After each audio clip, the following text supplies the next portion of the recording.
Bangkitnya Dataran Hitam Bab 211 Kesengsaraan. Saat ini cuaca cerah di kota Hadiah. Tidak ada satupun awan pun di langit di atas tempat ini. Saat ini cuacanya agak panas, tapi bukannya tidak nyaman. Panas itulah yang membuat Anda merasa berenergi di awal hari. Dan ketika penduduk kota Hadiah melanjutkan aktivitas sehari-harinya, di tengah iklim yang sama di wilayah ini, di sisi timur kota. Di salah satu pintu masuk, ada sekelompok gerbong yang mendekat dari sana.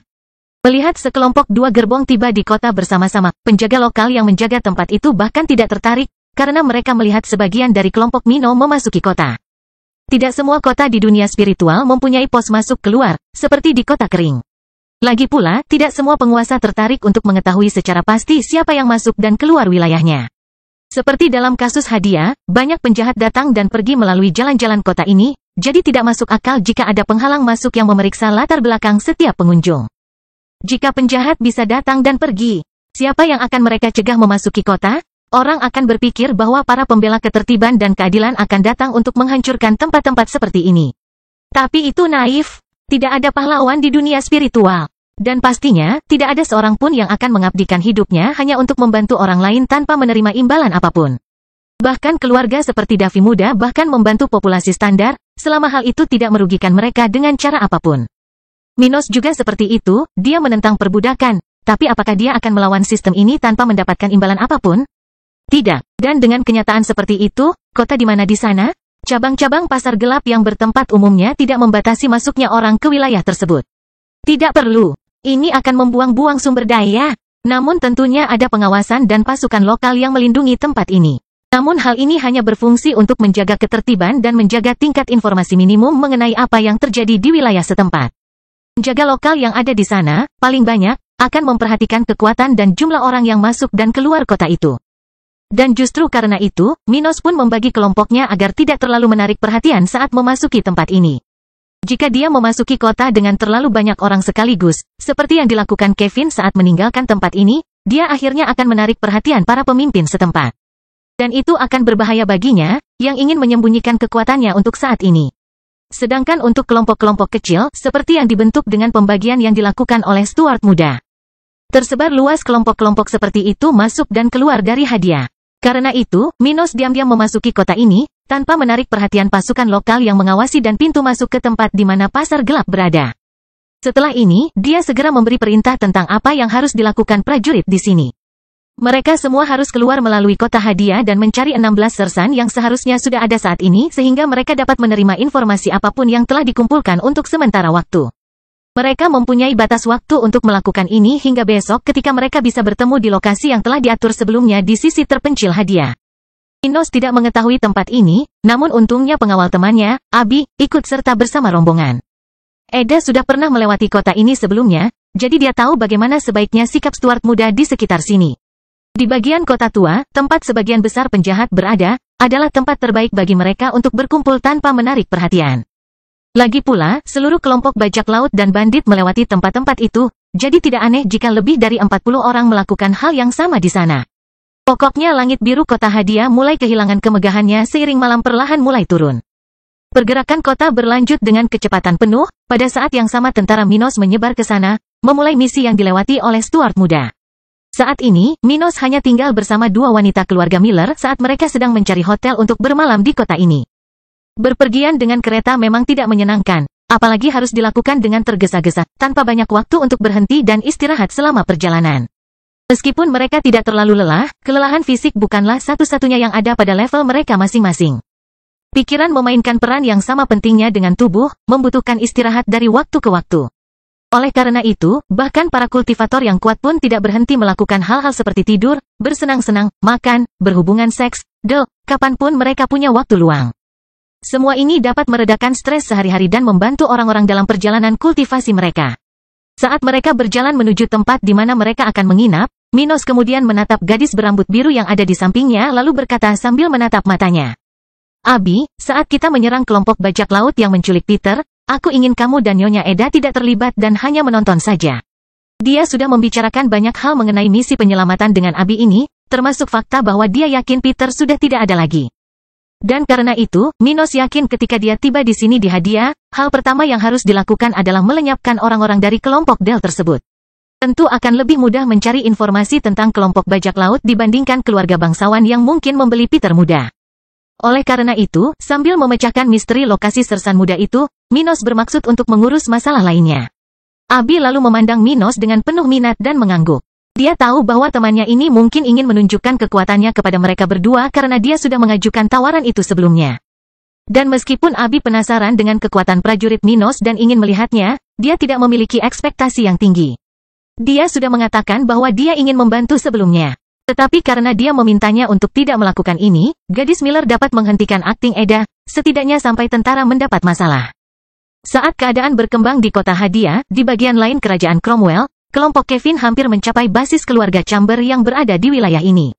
Jika ada yang melihat keadaan kelompok Kevin muda saat ini, pasti ada kesan di benak mereka, yaitu kesengsaraan. Jika diperhatikan dengan seksama, para penjaga yang mengawal gerbong rombongan pemuda itu mengenakan pakaian berlumuran lumpur, berwajah pucat, memar dengan tingkat keparahan yang berbeda-beda, dan lingkaran hitam di bawah mata. Mereka terus-menerus bertengkar dalam beberapa hari terakhir, baik dengan makhluk spiritual yang menyebabkan masalah bagi mereka atau dengan beberapa penganiaya mereka sebelumnya. Oleh karena itu, orang-orang ini hampir tidak punya waktu untuk istirahat, berlari secepat yang mereka bisa ketika tidak sedang bertarung, sehingga mereka bisa sampai ke markas itu secepat mungkin. Adapun tawanan yang dibawa di sel yang menempel di gerbong, sama seperti sebelumnya. Dalam beberapa hari terakhir ini, mereka tidak menghadapi masalah apapun selain tidak diberi makan. Namun masing-masing dari mereka sudah terbiasa, sejak mereka berada di tangan bajak laut atau bandit, hingga dipindahkan ke pasar gelap. Adapun pemukulan yang mereka terima dari waktu ke waktu, Kevin dan kelompoknya tidak sempat berpikir untuk melakukan hal seperti itu. Mereka sedang dalam pelarian untuk mencapai markas keluarga Chamber, jadi tidak ada waktu untuk membuat hidup para tawanan ini sengsara. Dan bagi orang-orang ini, mereka senang melihat tim Kevin mengalami begitu banyak masalah. Bahkan jika mereka tidak memiliki banyak harapan untuk diselamatkan. Senang melihat orang terkutuk seperti Kevin tidak memiliki kedamaian, bahkan istirahat pun tidak. Bagaimanapun, pada saat itu, Kevin sedang duduk di dalam gerbongnya, dengan wajah tidak ramah. Dia tidak mengira akan sangat menantang untuk memiliki sesuatu seperti mata air kehidupan di tangannya. Bahkan, dia hampir menyesal membelinya, karena dia tidak terlalu peduli berapa lama umur lelaki tua itu jika dia meminum cairan tersebut. Mungkinkah ini bermanfaat bagi moral Kevin? Ya, tapi apakah itu krusial, sampai-sampai Kevin harus melalui semua masalah ini? Tidak, karena itu, Tuan Muda keluarga Chamber merasa sangat tidak nyaman saat ini. Pelacur itu bahkan menyerangku 2 kali. Dia berpikir dalam hati sambil mengusap bekas luka di wajahnya. Vivian mengejutkannya dalam salah satu perkelahian, meninggalkan bekas yang mencolok di wajah pemuda ini. Faktanya, dia hampir mati karenanya, tapi untungnya, serangan wanita muda itu meleset. Suatu hari nanti, aku akan memperbudak wanita jalang itu. Dia bergumam, merasakan kemarahan yang luar biasa terhadap Vivian. Sayangnya, bekas luka yang ditinggalkannya tidak dapat dihilangkan dengan sumber daya standar. Kemungkinan besar, Kevin hanya akan mendapatkan kembali penampilan mulianya setelah mencapai level 50. Tapi itu masih membutuhkan waktu bertahun-tahun baginya, dan bagi seseorang yang penuh percaya diri seperti Kevin. Akan sulit untuk hidup dengan sebagian wajahnya yang cacat. Bangkitnya dataran hitam bab 212 mencapai pangkalan. Saat rombongan Kevin melanjutkan perjalanan, malam perlahan mengambil alih siang hari, perlahan menggelapkan kawasan itu bersamaan dengan gerimis yang turun dimanapun mereka lewat. Suara binatang liar terdengar, bersamaan dengan suara jangkrik. Namun, dari tempat Kevin berdiri, dia dan kelompoknya sudah bisa melihat sebuah benteng besar beberapa kilometer di depan mereka. Tempat itu sepenuhnya berwarna merah, dengan menara pengawas di 5 titik berbeda. Dengan tembok besar yang menghubungkan semua titik ini, membentuk sesuatu seperti segi 5. Dan jika orang melihat lebih dekat, mereka akan melihat bahwa setiap beberapa meter di dinding luar tempat itu, terdapat simbol bintang hitam, dengan lingkaran di tengahnya. Ini adalah markas keluarga Chamber di wilayah ini. Tempat menuju Kevin sedang berlari. Pada saat yang sama ketika kelompok Kevin melihat tempat itu di depan mereka, kelompok penguntit mereka sudah dapat melihat hal yang sama. Mereka berada beberapa puluh kilometer dari konvoi gerbong yang membawa para budak, karena banyak dari mereka mengalami masalah dalam perjalanan ke sini. Medan hutan yang tidak teratur, fakta bahwa mereka tidak pergi bersamaan dengan kelompok Kevin dari Hadia, dan pertarungan dengan makhluk spiritual, beberapa pengejarnya masih tertinggal sedikit. Belum lagi kelompok kecil seperti para penganiaya umumnya lebih menjadi sasaran kelompok makhluk spiritual dibandingkan kelompok besar seperti partai Kevin. Lagi pula, binatang buas memiliki indera yang hebat, dan karena itu, mereka tahu bahwa melawan terlalu banyak musuh bukanlah hal yang menarik.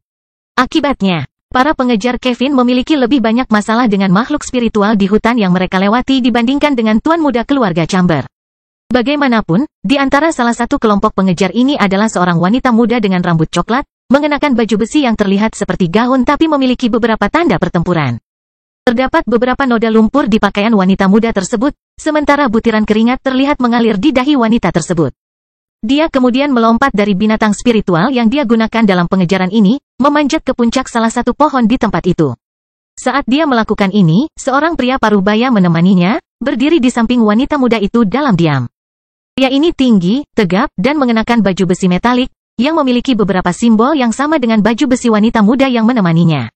Keduanya, tentu saja, adalah Vivian dan pengawalnya. Mereka mengejar kelompok Kevin dalam perjalanannya akhir-akhir ini dan mencoba menyerang Kevin muda pada 2 kesempatan ketika kelompok lain melakukan hal yang sama. Namun, mereka belum berhasil mengalahkan Kevin dan merebut musim semi kehidupan yang sangat dibutuhkan Vivian saat ini. Sulit untuk melawan kelompok tuan muda Chamber, karena ada banyak bawahan keluarga yang menemaninya. Lagi pula, berbeda dengan Vivian yang berangkat sendiri ke kota hadiah, Kevin hadir di tempat itu juga sebagai wakil keluarganya. Akibatnya, ia memiliki kelompok yang jauh lebih besar, yang juga diperlukan untuk mengangkut budak-budak yang dibeli. Adapun para penganiaya lainnya, mereka menghadapi masalah yang sama.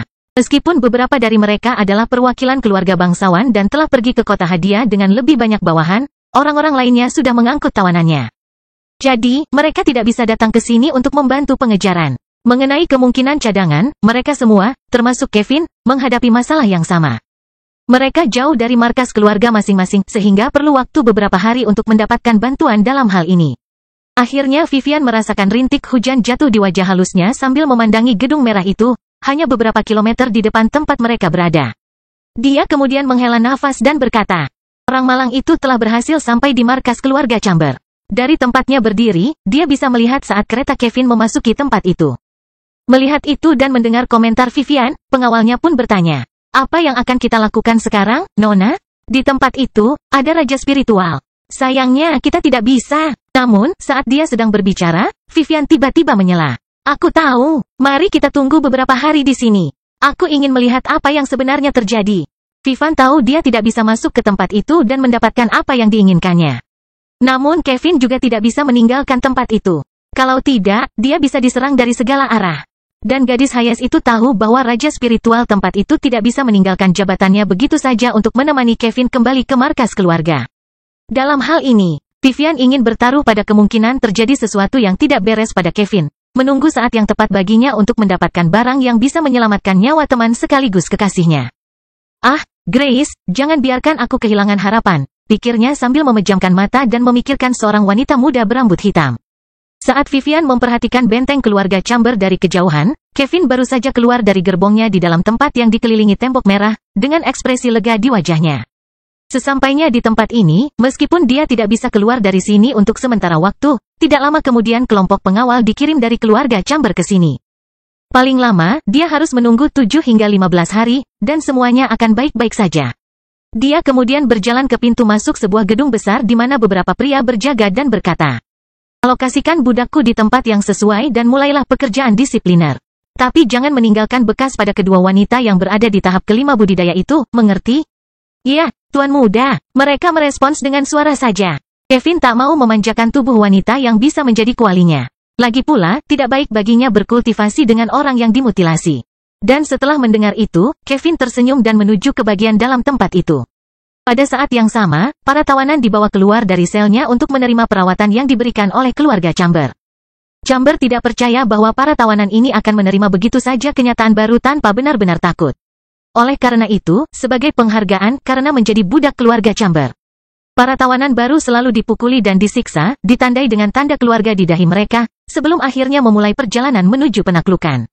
Ini praktis merupakan tradisi di kalangan orang-orang berkuasa, yang bahkan mendambakan saat mereka bisa melakukan pekerjaan disipliner. Banyak anggota keluarga Chamber yang mirip dengan rekanan yang dipimpin oleh Del karena pengalaman mereka yang luas dalam masalah tersebut. Perbedaannya adalah bahwa Chamber bukanlah orang-orang sadis, melainkan bangsawan yang memiliki kekayaan dan pengaruh yang besar. Oleh karena itu, daripada bersenang-senang menghancurkan keluarga kecil orang-orang bertalenta kulit putih, mereka lebih memilih mempersulit kehidupan orang-orang yang lebih bertalenta. Seperti yang terjadi pada Peter, dan apa yang ingin dilakukan Leroy terhadap Ruth. Lagi pula, akan sangat disayangkan jika orang-orang kelas atas seperti mereka mengotori tangan mereka dengan orang-orang dengan bakat lebih rendah. Setidaknya, itulah yang diyakini banyak dari mereka.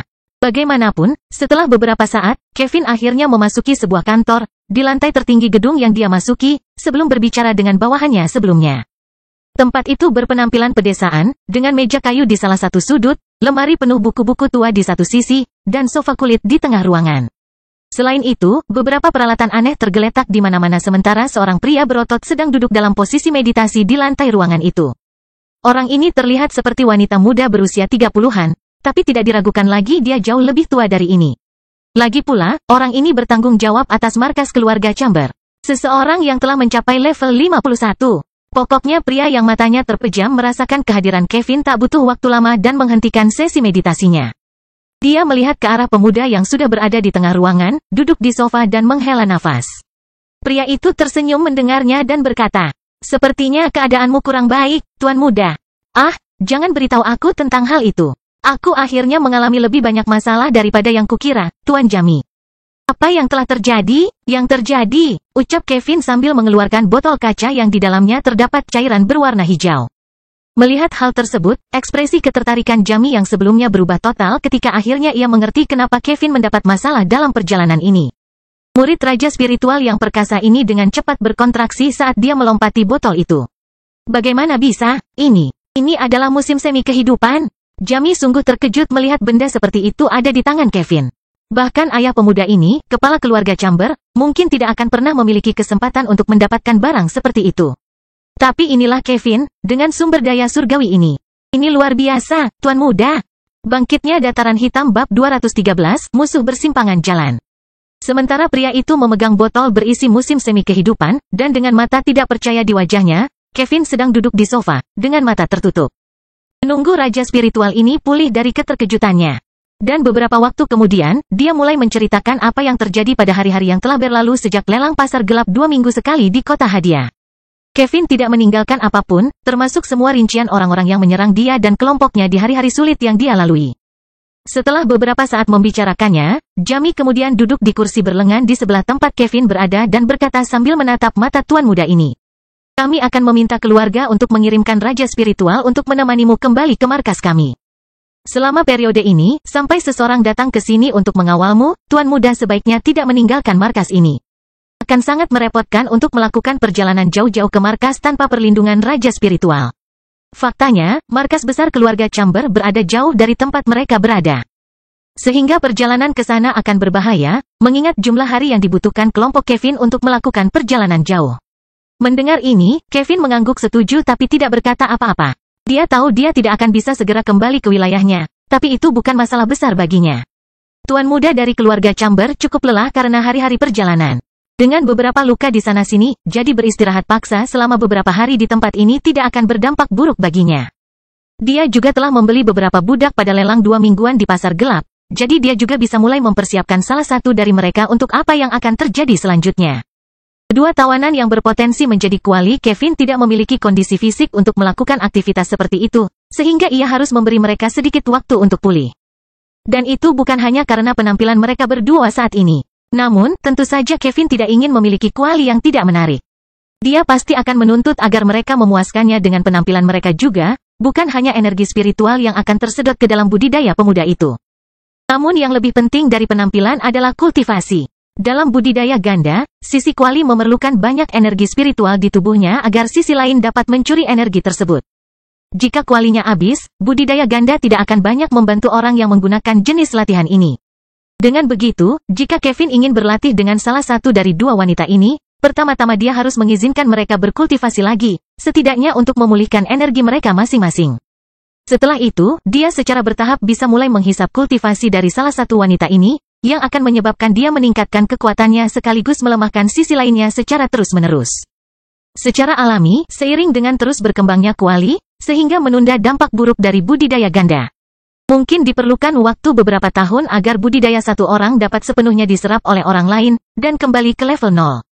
Bagaimanapun, setelah percakapan singkat dengan Jami, Kevin berangkat ke bagian pangkalan di mana terdapat tempat tinggal, tempat dia bisa beristirahat. Ia ingin berkultivasi sebentar lalu tidur agar pulih dari kelelahan psikologis yang dialaminya beberapa hari terakhir. Dan ketika Kevin sedang dalam perjalanan untuk memulai pemulihannya, para budak yang datang bersamanya sebelumnya semuanya telah dipindahkan ke lokasi yang tepat di dalam markas keluarga Chamber.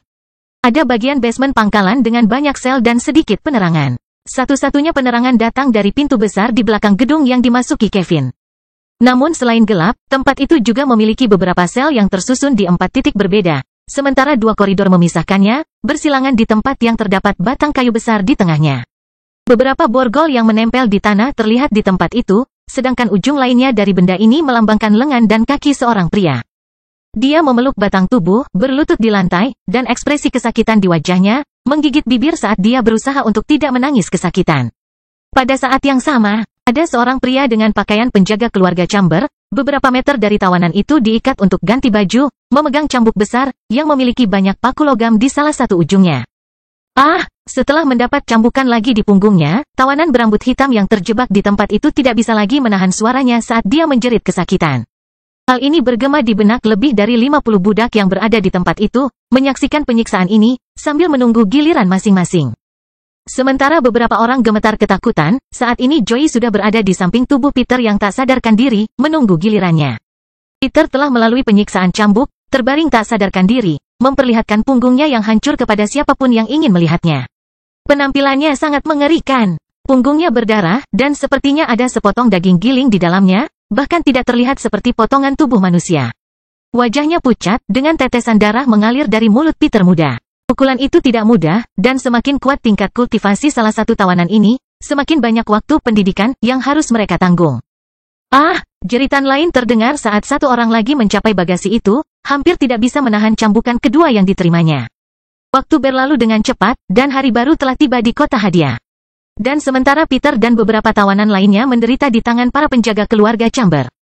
Dari markas tempat Kevin pergi, Minos dan rekan-rekannya sudah bersiap untuk mengadakan pertemuan dengan kelompok Dumas. Batas waktu yang diberikan kepada para prajurit yang datang bersama Minos ke tempat ini telah berlalu. Saat ini, banyak dari mereka sudah berada di sebuah bangunan terbengkalai di bagian lama kota hadiah. Di tempat itu tampak seperti hanggar besar, yang mungkin telah digunakan untuk membuat perahu dan kapal. Namun, tempat ini kini hanyalah sebuah bangunan kosong, kotor, cacat yang mungkin hanya digunakan oleh bandit dan bajak laut. Ini adalah tempat yang dipilih oleh Eda, di mana menurutnya ini adalah tempat yang sangat baik untuk berbicara di kota ini, tanpa menarik perhatian kekuatan di wilayah ini. Bagaimanapun, ini adalah tempat yang sering dikunjungi oleh para bandit dan bajak laut. Biasanya kelompok orang seperti ini berkumpul di area ini. Jadi, mereka memutuskan untuk berkumpul di sekitar sini, meskipun tempat ini sangat berbahaya. Lagi pula, beberapa tentara sudah berada di tempat itu, berbicara di berbagai kalangan, sementara Minos dan kedua wanita keluarga Miller sedang duduk di beberapa kursi sederhana yang mereka bawa. Pada saat itulah, rombongan prajurit terakhir yang tersisa akhirnya tiba, ketika Dumas berjalan menuju tempat Minos berdiri dengan ekspresi wajah serius. Ia masih belum mengetahui secara pasti kemana Peter dibawa. Namun, kelompoknya hampir sampai, bahkan mengetahui keluarga mana yang telah membeli Sirjen muda. Minos kemudian memerintahkan para prajurit untuk diam ketika dia akhirnya bertanya. Sersan Dumas, apa hasil yang ditemukan kelompok Anda sejauh ini? Mendengar hal tersebut, pria itu langsung merespon dan menceritakan semua yang mereka temukan. Tuan muda, kami masih belum tahu kemana Sersan Peter dibawa, tapi kami tahu tentang keluarga yang membelinya di pelelangan pasar gelap. Oh, itu adalah keluarga bangsawan dari kerajaan Cromwell, keluarga Chamber. Mendengar hal tersebut, Minos tidak hanya terkejut dengan hasil tersebut tetapi juga kedua wanita yang menemaninya. Baik Abi maupun Eda mengetahui tentang apa yang terjadi pada Minos dan Leroy selama turnamen spiritual, jadi mereka cukup terkejut karena keluarga ini kini muncul kembali di jalur Stuart muda. Sepertinya seperti kata pepatah, musuh memang selalu melintasi jalurnya. Keluarga Chamber tidak seharusnya mengetahui apapun tentang apa yang terjadi pada Minos, dan pemuda ini juga tidak seharusnya mengejar mereka. Namun, tetap saja, disinilah mereka, lagi-lagi berada di sisi yang berlawanan. Takdir telah membuat mereka kembali berselisih paham seolah-olah itu adalah sesuatu yang sudah ditakdirkan, atau semacamnya. Sungguh penasaran bagi mereka berdua untuk melihat hal ini terjadi dari dekat. Sedangkan untuk Minos, dia sedikit terkejut, tapi hanya karena kebetulan dia harus menghadapi Chamberlain. Namun baginya, hal seperti ini bukanlah hal yang sepenuhnya tidak terduga. Seperti sampah, Leroy seharusnya tidak berubah seperti itu dalam semalam, tanpa pengaruh dari luar. Tentu saja, seseorang bisa saja terpuruk dan menjadi orang yang tidak memiliki kesopanan atau prinsip, namun itu membutuhkan waktu yang lama. Satu-satunya cara seseorang seusia Leroy bisa menjadi seperti itu adalah jika, sebagai seorang anak, pria itu dipengaruhi oleh orang-orang yang memiliki kepribadian menyimpang seperti yang dimilikinya. Itu jika anggota keluarganya seperti dia. Dan, karena apel tidak jatuh jauh dari pohonnya, Minos yakin bahwa kekuatan di belakang Leroy akan mampu memperbudak orang, seperti yang dia pelajari sekarang. Sungguh menarik. Tampaknya meskipun aku tidak mengenal pria itu, dia hampir pasti akan mati di tangan pasukanku. Karena keluarga Chamber ini hampir pasti akan melawanku di masa depan. Minos berpikir sejenak. Rasakan implikasi dari masalah ini. Bangkitnya Dataran Hitam bab 214 pertemuan. Setelah mendengar nama keluarga Leroy, kedua wanita dari keluarga Miller itu saling berpandangan beberapa saat hingga akhirnya Minos mulai berbicara. Senang mengetahui bahwa kita sudah memiliki informasi ini. Seharusnya tidak sulit untuk mengetahui pengaruh keluarga Chamber di dekatnya. Ini juga merupakan waktu yang singkat sejak lelang pasar gelap diadakan, jadi Peter tidak boleh terlalu jauh. Cobalah untuk terus berbicara dengan orang-orang yang berpartisipasi dalam lelang edisi terakhir ini. Mungkin kita akan menemukan hal lain yang dapat membantu kita. Ya, Tuan Muda, beberapa tentara merespons sekaligus, tepat setelah Minos selesai berbicara. Kemudian dia kembali menatap Sersan Dumas dengan wajah serius. Dan kelompok yang menangkap Peter di Kerajaan Ombak, apakah kita mengetahui lokasinya? Mendengar hal itu, Dumas mengangguk setuju. Baik Tuan Muda, kelompok yang menangkap Sersan Petar berada di kota Hadiah. Oh, bagus. Itu mempermudah pekerjaan kita. Di mana sebenarnya mereka? Kelompok itu berada di lokasi tertentu, beberapa kilometer di selatan tempat kita berada. Itu adalah tempat di mana biasanya banyak bajak laut berkumpul untuk merayakan, minum, makan, dan memuaskan hasrat mereka. Dumas kemudian mulai membicarakan lokasi Dale dan teman-temannya. Dale berada di semacam klub, yang bisa dibilang merupakan rumah bordil, yang menggunakan budak dari segala usia untuk memuaskan keinginan pelanggannya. Beberapa penjahat suka membunuh setelah berhubungan seks. Tidak ada masalah di tempat seperti itu, layanan seperti ini juga ditawarkan. Padahal, asal ada yang bayar, apa saja bisa dilakukan di sana. Lagi pula, siapapun yang berada di belakang klub itu tidak peduli dengan kehidupan para budak. Tawanan hanyalah aset berharga untuk menghasilkan pendapatan bagi pemiliknya masing-masing. Jadi, mati atau disiksa juga menjadi kewajiban orang-orang yang harus melalui kenyataan pahit ini. Dan setelah mendengar itu, tidak hanya Minos tetapi Abi juga memasang ekspresi jijik di wajah mereka saat mengetahui di mana dan apa yang dilakukan kelompok Dale. Bagi Minos, meski memiliki banyak kenangan tentang kehidupan Henricus Longus, sulit baginya untuk tergerak oleh kenangan seseorang yang telah meninggal jutaan tahun lalu. Tentu saja, informasi itu sangat berguna untuk mencegah dia melakukan kesalahan tertentu. Tetap saja, hal itu tidak menghentikannya untuk merasa tidak enak karena mengetahui hal serupa terjadi di sekitarnya, bukan dalam ingatannya. Bagaimanapun, mengalami sesuatu selalu lebih berharga daripada mengetahui apa yang dilihat dan dirasakan orang lain. Alhasil, meski Minos mengetahui hal serupa, ia tetap merasa muak dengan sampah semacam ini. Sedangkan bagi Abi, berbeda dengan pengawalnya yang mengetahui betul realitas tempat ini, wanita muda dari keluarga Miller itu masih belum berpengalaman dalam hal ini. Dia sadar akan keberadaan perbudakan dan konsekuensinya bagi kehidupan para tawanan, tapi itu adalah masalah yang jauh dari dirinya. Masalah yang tidak dapat dia kendalikan terlepas dari suasana hatinya. Dan itu normal, sampai mereka melihat dari dekat atau merasakan sendiri kenyataan pahit yang harus dialami sebagian orang, sebagian besar orang tidak akan merasa buruk, bahkan dalam banyak kasus tidak peduli. Apakah perbudakan memang ada, dan apakah hal itu mengerikan? Ya, tapi ini tidak ada hubungannya denganku. Tanpa disadari, banyak yang berpikir seperti ini. Dan karena kurangnya pengalamannya, karena hanya mengetahui hal-hal yang dangkal dan jauh tentang hal itu, sejujurnya Abi tidak menyangka tindakan mengerikan dan menjijikkan seperti itu, terjadi hanya beberapa mil jauhnya darinya. Hal ini membuatnya merasa tidak enak dengan sistem ini, bahkan bertanya-tanya apa yang akan terjadi jika dia berada di posisi Peter. Dan itu adalah pemikiran buruk baginya, yang tidak pernah mempunyai masalah apapun dalam hidupnya. Dan saat Abi merasakan punggungnya menjadi dingin setelah Sersan Dumas selesai berbicara, Minos kemudian berkata, "Karena kita sudah mengetahui lokasi kelompok musuh, ayo bertindak malam ini. Kita masih punya waktu lebih dari 10 jam hingga matahari terbenam. Jadi kuharap kalian semua berusaha menemukan orang-orang di kota ini yang berpartisipasi dalam lelang pasar gelap 2 mingguan. Bicaralah dengan orang-orang ini dan cari tahu tentang kemungkinan tempat yang mungkin dikunjungi oleh anggota keluarga Chamber setelah pelelangan. Tanyakan tentang barang yang dibeli oleh orang tersebut, apakah ada sesuatu yang mungkin menyebabkan perselisihan di luar jam yang tersisa. Saya tidak ingin tinggal di tempat ini untuk waktu yang lama." Minos tahu bahwa selalu ada perselisihan eksternal setelah lelang, bergantung pada kualitas barang yang dilelang.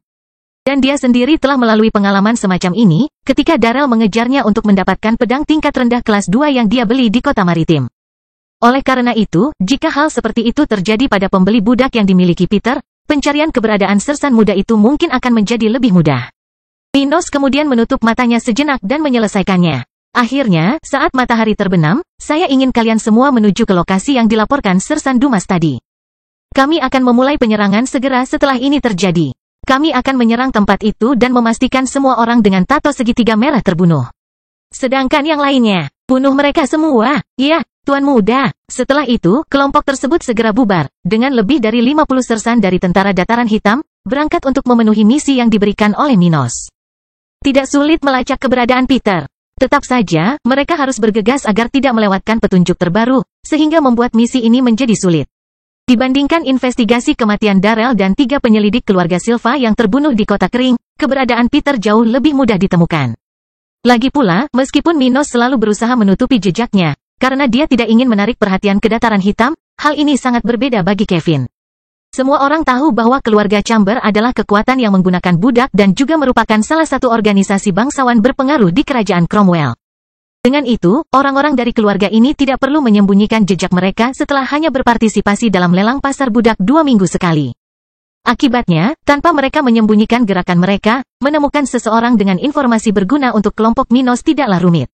Bagaimanapun, ketika dia melihat tentaranya pergi untuk melaksanakan perintah ini, Minos melihat ke arah 2 orang yang tersisa di sana dan kemudian bertanya.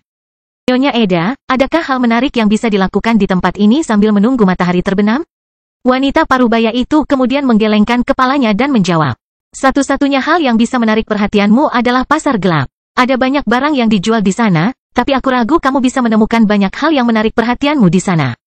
Oh, dan kenapa begitu? Dia bertanya dengan rasa ingin tahu. Yah, sebagai seorang penguasa, kamu tidak boleh tertarik pada barang-barang bermutu rendah, barang bekas atau cacat yang dijual melalui pasar gelap. Ini adalah jenis barang terlaris oleh organisasi ini. Selain itu, barang bagus dan berharga apapun di atas kelas 2 akhirnya dijual di lelang 2 minggu sekali. Faktanya, barang-barang yang biasanya dijual di pasar gelap adalah artefak spiritual kelas 1, susunan, dan beberapa sumber daya seperti obat-obatan kelas umum. Dan itu sangat berguna bagi orang-orang di bawah level 40, tetapi tidak berlaku bagi orang seperti Minos. Bagi Stuart muda, pengobatan saja tidak akan membantu. Dia juga menginginkan benihnya. Artefak kelas 1, yang mungkin rusak, juga tidak akan menyenangkannya, karena dia ingin mempersenjatai pasukannya dengan barang-barang bagus. Jadi, yang mungkin menarik bagi Minos adalah item kelas 2, bekas atau tidak, seperti armor yang telah dijual sebelumnya. Hal yang sama untuk sesuatu seperti musim semi kehidupan. Tentu saja, dia pastinya tidak akan membeli sesuatu seperti ini saat ini karena musim semi kehidupan mempunyai umur yang pendek di luar Pulau Elf. Jadi tidak masuk akal untuk mencari sumber daya ini tanpa ada seseorang yang menggunakan cairan ini. Tapi dia akan tertarik pada item yang nilainya sama dengan mata air kehidupan. Namun, benda seperti itu akan dijual melalui lelang untuk memaksimalkan pendapatan pasar gelap. Bagaimanapun, setelah mendengar jawaban Eda, Minos berpikir kemungkinan dia mendapatkan sesuatu dari tempat itu akan kecil. Kemudian, dia dan kedua temannya baru saja kembali ke hotel tempat mereka menginap untuk bercocok tanam selama beberapa jam berikutnya. Bangkitnya dataran hitam bab 215 survei. Saat Minos diam-diam berkultivasi di kamar hotel tempat dia menginap, tentaranya sudah menyebar ke seluruh kota hadiah saat ini. Masing-masing dari mereka pergi ke tempat berbeda, ke tempat di mana mereka bisa mendengar percakapan dan berita spesifik dari wilayah tersebut, sesuatu yang terjadi di mana saja. Kehidupan seorang kultivator bisa melambung jauh, sehingga selalu ada yang suka dihibur, menantikan urusan orang lain. Oleh karena itu, tidak sulit untuk mendengar berita tertentu jika seseorang pergi ke tempat-tempat populer di perkotaan. Namun para prajurit tidak hanya pergi ke tempat-tempat populer. Mereka juga mencari orang-orang yang pernah mengikuti lelang beberapa hari yang lalu yang sudah memiliki sedikit informasinya. Lagi pula, Dumas dan rombongannya sudah tiba lebih lama di kota hadiah dibandingkan rombongan Minos, sehingga mereka sudah tahu di mana bisa menemukan beberapa orang kaya di tempat ini. Di bagian hadiah yang sudah tua, terdapat sebuah bangunan komersial dengan beberapa orang sedang berbincang-bincang. Pada saat yang sama, mereka makan dan minum di meja-meja yang tersebar di sepanjang pinggir jalan itu. Ah, Phil tua, apa kabarmu?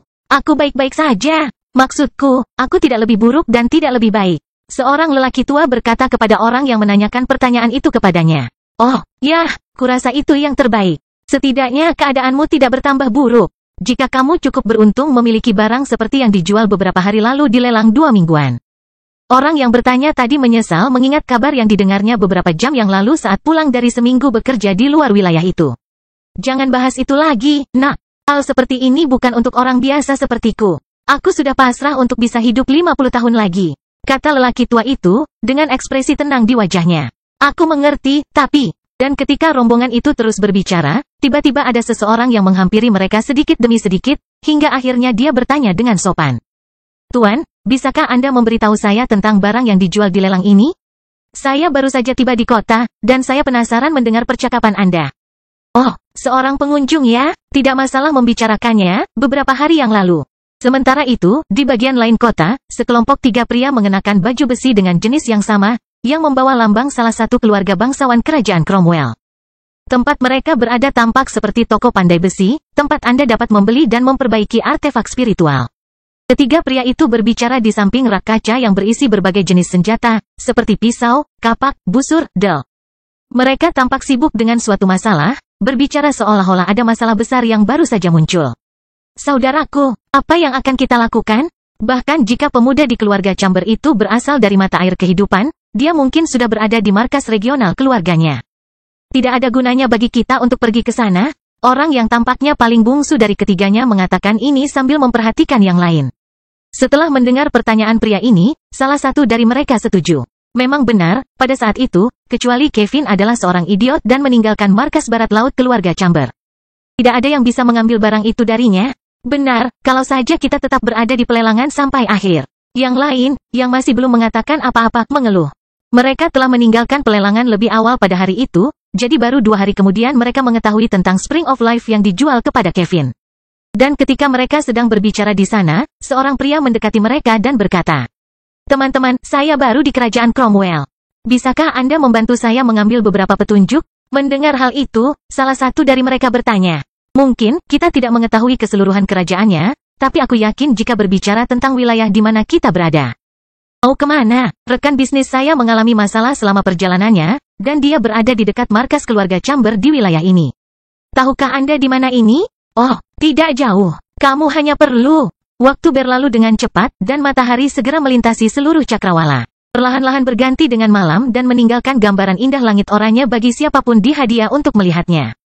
Tentara Minos telah mengumpulkan informasi yang hilang dalam beberapa jam telah berlalu, dan mereka sekarang tidak punya pekerjaan lain di hadiah kecuali berurusan dengan kelompok Del. Oleh karena itu, segera setelah matahari mulai terbenam, banyak prajurit Minos yang sudah berkumpul di ujung selatan kota, tempat Del dan rekan-rekannya pergi. Itu bukanlah tempat tersibuk di kota, karena itu adalah tempat di mana sebagian besar orang yang lewat adalah bandit atau bajak laut, tapi ada banyak pergerakan di jalan-jalan di sana. Tempatnya tidak jauh dari pantai, di mana beberapa perahu kecil ditambatkan, dan suasananya juga tidak sepenuhnya gelap. Akibatnya, masih ada pergerakan tertentu di wilayah itu, yang cukup untuk luput dari perhatian kelompok Mino. Tentu saja, para prajurit tidak semuanya berkumpul. Tersebar dalam kelompok-kelompok kecil, yang berada di titik berbeda di sekitar area luas yang dikelilingi tembok sambil berbicara seolah-olah mereka baru saja lewat.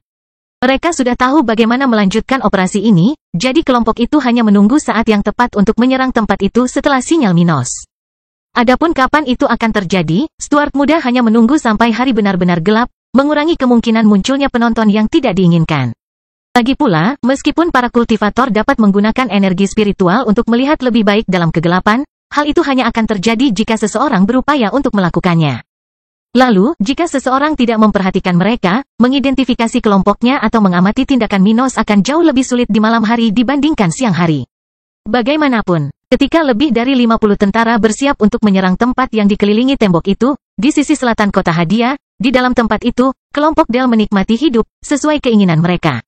Tempat di mana mereka berada, adalah sebuah properti dengan sebuah rumah besar di belakangnya, yang sangat besar hingga pastinya bisa menampung lebih dari 200 orang. Pada saat yang sama, di luar, sebidang tanah luas dikelilingi oleh tembok, dengan beberapa tanaman di sisinya dan ruang dengan meja dan kursi. Selain itu, beberapa bingkai di luar rumah itu tampak seperti tempat tidur, berserakan di sana-sini tanpa ada urutan. Dan jika seseorang melihat lebih dekat, mereka dapat melihat ada wanita dengan ukuran dan usia berbeda di beberapa tempat tidur itu. Banyak di antara mereka yang tampak tidak sadarkan diri, banyak luka memar di tubuh mereka, serta noda cairan tubuh berserakan di mana-mana. Tapi tidak banyak gadis. Setidaknya tidak untuk semua orang. Di tempat itu seharusnya saat ini, sekitar lebih dari 150 orang. Pada saat yang sama, hanya ada 40 wanita yang berada di sana untuk memuaskan fetish para pria tersebut, pelanggan dari tempat ini. Terakhir, selain meja, beberapa pria terlihat makan dan minum dalam waktu bersamaan. Di sana, dekat tempat mereka berada, ada api besar yang sedang memanggang sepotong daging, mengeluarkan bau khasnya di tengah asap putih bara api. Kadang-kadang terdengar beberapa jeritan, namun secara umum, kebisingan percakapan dapat meredam hampir semua suara khas tempat seperti ini. Dan ketika sebagian besar pria di tempat itu sedang bersenang-senang di luar rumah, Dale saat ini, di dalam kediaman itu, bersandar di pelukannya di balkon lantai 2 tempat itu. Dia memegang cerutu berukuran 4 inci di mulutnya, bertelanjang dada dan tertawa ketika dia melihat pergerakan di luar rumah. Rombongan Dale hanya beranggotakan 40 orang, namun meski harus berbagi tempat ini dengan orang lain, mereka tidak masalah. Ada banyak kedekatan antara orang-orang yang sering mengunjungi tempat ini. Bahkan ada yang senang melihat tingkah binatang orang lain. Rasanya seperti menonton perkelahian. Bahkan jika Anda tidak melakukan apapun, menonton saja tetap menyenangkan. Dan bagi Dale, dia menikmati waktu istirahat yang dia izinkan untuk dirinya miliki. Dengan kapal baru dan ratusan ribu kristal tingkat rendah, tidak banyak masalah yang ada di pikiran Dale saat ini. Yang dia lihat hanyalah berminggu-minggu minum-minum, makan berlebihan, dan berhubungan seks yang bisa dia lakukan di sekitar sini tanpa harus khawatir mencari item yang menarik dari bajak laut segitiga darah. Lagi pula, tidak menyenangkan mencari-cari sehelai kain tua yang mereka bahkan tidak tahu di mana letaknya. Mungkin menarik untuk mencari relik yang berada di wilayah terbatas, tapi melakukan itu dengan sesuatu yang bisa berada di mana saja, dalam jutaan kilometer persegi, sangatlah berbeda. Bangkitnya dataran hitam bab 216 memulai serangan. Lambat laun, waktu berlalu, dan kegelapan malam telah menutupi seluruh cakrawala, tidak meninggalkan satupun jejak siang hari yang terlihat beberapa menit yang lalu. Bersamaan dengan itu, di kawasan Lama Hadiah, banyak lampu minyak ikan paus yang sudah menyala, menerangi jalan-jalan sempit di tempat itu yang masing-masing berjarak 50 meter. Dan meskipun asap dari lampu-lampu tersebut menimbulkan bau busuk di bagian kota tersebut, pergerakan di jalan-jalan di wilayah tersebut sudah berkurang. Dengan semakin sedikit penjahat dan bandit yang datang dan pergi. Suara percakapan yang khas di tempat-tempat seperti ini juga telah berpindah dari jalanan yang sebelumnya sibuk ke beberapa tempat, di mana terdapat lebih banyak orang yang berkumpul. Dan di tengah perubahan dinamika lokal yang terjadi antara siang dan malam, di dalam bangunan tempat Dale dan kawan-kawan berada. Sekelompok bajak laut sedang berbincang dan minum di samping api unggun. Mereka tertawa seolah-olah mereka tidak punya kekhawatiran, sementara beberapa terlihat agak aneh, dengan mata merah dan pupil melebar. Ah, Revon, kelompok bajak lautmu beruntung menemukan barang itu. Apa namanya? Salah satu kroni Dale bertanya sambil menatap pria pendek berotot. Musim semi kehidupan. Hehehe, untungnya kelompok kami menemukan kapal elf yang tenggelam itu. Jawab pria itu sambil memegang segelas besar minuman. Tapi, katakan padaku sesuatu. Sementara secara bersamaan, keduanya terus berbicara, suara kelompok lain berbicara, sesekali jeritan kesakitan datang dari tempat di mana tempat tidur itu dibunyikan di seluruh negeri, menciptakan simfoni suara yang aneh. Namun, di tengah kemabukan dan geli banyak pria yang berada di sana, di pinggiran tembok besar yang mengelilingi mereka, rombongan Minos sudah mengintai, bersiap untuk menyerang. Mereka semua mengenakan pakaian hitam yang menyembunyikan penampilan mereka, jubah menutupi tubuh dan kepala, sedangkan topeng kulit menyembunyikan wajah mereka. Sehingga hanya mata mereka yang terlihat. Dan meski sudah siap beraksi selama beberapa waktu, kelompok Minos belum mengambil tindakan apapun sejauh ini. Hal ini terjadi karena dua alasan. Pertama, mereka menunggu pergerakan di jalan melambat. Kedua, susunan pertahanan tingkat rendah tingkat 2 digunakan untuk mempertahankan wilayah dalam dari invasi acak di lokasi itu.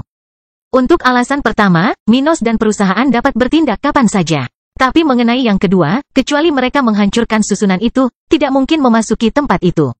Bagaimanapun, ini adalah properti di mana para penjahat dan bajak laut dapat menuruti keinginan mereka, membuat mereka rentan. Dengan cara ini, para pemilik tempat ini tidak akan mengambil risiko bisnis mereka karena pelanggan mereka dibunuh ketika mereka tidak berdaya. Dan mempertimbangkan kemungkinan ini, tempat yang akan diserang oleh kelompok Minos telah berinvestasi dalam susunan pertahanan tingkat 2, tingkat rendah. Yang dapat mencegah masuknya individu di bawah level 50. Hanya seseorang dengan kekuatan setara melebihi level ini yang dapat menghancurkan susunan dan menyerang tempat itu. Tapi bukan itu saja. Sekelompok kecil jenderal spiritual masih menjaga properti itu dalam ruang pengaruh Arahi. Mereka ada di sana untuk melindungi tempat itu dan menghindari konflik antar pelanggan, yang biasanya memiliki kepribadian yang sangat mudah berubah. Karena semua ini, kelompok Minos belum mengambil tindakan apapun, karena ketika mereka memulai, mereka harus melakukan semuanya. Tapi Stuart muda suka mengendalikan situasi. Dia ingin pertempuran dimulai pada waktu terbaik bagi mereka. Hanya dengan begitu mereka akan mengambil tindakan yang pasti akan mengingatkan para penjaga dan mengakibatkan konfrontasi yang tak terhindarkan. Selain itu, jika mereka merusak susunannya sebelum keadaan di sekitarnya benar-benar gelap, akan lebih mudah bagi pasukan luar untuk terlibat dalam peristiwa ini, yang dapat merugikan kepentingan tentara dataran hitam. Namun dari dua syarat yang hilang itu, satu syarat sudah lengkap, yakni datangnya malam dan berkurangnya sirkulasi pejalan kaki di dekat tempat itu. Adapun yang lainnya, yang membuat orang-orang di dalam tempat itu sial, Minos bisa mematahkan susunan itu. Karena kualitas teknik Stuart muda, dipadukan dengan peningkatan energi yang diberikan oleh kemampuan bawaannya, Minos memiliki kekuatan yang setara dengan kultivator level 50 biasa. Tentu saja, dia harus berjuang selama beberapa menit untuk mendapatkannya, tapi itu tidak akan menjadi masalah yang terlalu besar. Dari apa yang ditemukan oleh kelompok tentara, tidak ada raja spiritual di tempat itu, yang terkuat hanya ada di level 46. Jadi, meskipun Minos harus bekerja keras untuk menghancurkan barisan pertahanan perusahaan ini, dia tidak perlu khawatir untuk melawan semua musuh ini. Kelompok Minos sangat kuat, dan mereka semua dilengkapi dengan sangat baik, baik dengan teknik spiritual berkualitas baik atau artefak spiritual. Dan begitu dia merasa siap untuk memulai, Minos mengangguk kepada tentara yang berdiri di sampingnya, menandakan bahwa sudah waktunya untuk memulai. Di sampingnya ada Abi dan Eda yang melihat gerak-gerik Minos, segera mempersiapkan diri bersama para prajurit. Sekalipun mereka tidak akan bertarung, mereka harus memperhatikan lingkungan sekitar dan siap membela diri kapan saja. Lagi pula, hanya karena Minos memutuskan mereka tidak akan bertarung bukan berarti pihak musuh tidak bisa menyerang mereka. Kelompok yang berjumlah hampir 60 orang itu kemudian menjauh sedikit dari batas tempat itu, memberikan ruang bagi Minos untuk bertindak. Stuart muda bermaksud menggunakan teknik pendukungnya, Devourer Art, yang bersekutu dengan pedang spasial, untuk menghancurkan susunan itu. Oleh karena itu, rombongan orang yang menemaninya harus menjauhkan diri sedikit dari tempat itu agar energinya masing-masing tidak tersedot oleh teknik Minos. Dia kemudian menarik pedang tingkat rendah kelas 2 dari cincin spasialnya, memposisikan dirinya di depan pintu masuk tempat itu, ketika dia akhirnya mulai mengedarkan energinya untuk menyerang. Sementara itu, di dalam properti itu, 3 orang penjaga sedang berbicara di dekat pintu masuk keluar sambil mengawasi sekeliling. Lalu dia berkata, "Bung, dokter bilang kamu akan mati." Namun tiba-tiba, saat salah satu dari mereka sedang bercanda, sesuatu yang aneh mulai terjadi, menarik perhatian ketiga pria tersebut, yang masih tersenyum karena apa yang mereka dengarkan sejak awal. Dan ketika mereka melihat ini, tak lama kemudian orang lain muncul di tempat itu dan berkata sambil melihat ke langit. "Apa-apaan ini? Apa yang mereka lihat sungguh aneh bagi orang-orang ini." Tiba-tiba sebuah lingkaran hitam muncul di atas properti itu, mengurangi luminositas alami yang berasal dari langit berbintang. Ada juga kabut hitam di sekitar lingkar itu, yang juga tampak berputar dan mengeluarkan suara yang tajam. Benar, dan tak lama setelah munculnya lingkaran itu di langit. Hampir sebagai respons balasan, susunan pertahanan tempat itu mengaktifkan perisai di sekeliling dinding, yang tampak seperti lapisan tipis cairan biru, yang bersinar dan tampak sangat terang. "Tahan! Seseorang menyerang kita!" Pada titik ini, salah satu dari mereka akhirnya meneriakkan ini dengan sekuat tenaga setelah melihat barisan pertahanan sudah beraksi. "Sial, apa yang terjadi? Kenapa mereka menyerang kita?" Salah satu dari mereka bertanya ketika dia bergegas ke sebuah ruangan di dekat pintu masuk properti itu. Ding, ding. Tak lama setelah itu, suara bel mulai berbunyi di tempat itu, menandakan kepada semua orang yang ada di sana bahwa musuh dari luar sedang mengincar mereka. Dan pada saat itu, hampir bersamaan dengan alarm yang dipicu pria sebelumnya, beberapa bilah energi memotong udara di luar tempat itu, menuju ke berbagai titik di penghalang itu. Astaga, astaga, engah. Serangan yang dikirim oleh Minos bertabrakan dengan penghalang biru, mengeluarkan suara teredam saat Stuart muda terus menarik energi dari susunan itu. Menggunakan kekuatan itu untuk menciptakan lebih banyak serangan pedang. Astaga, dan saat berada di dalam tempat itu, banyak orang bersiap untuk bertarung. Yang lain hanya bingung, menganggap semuanya sangat aneh.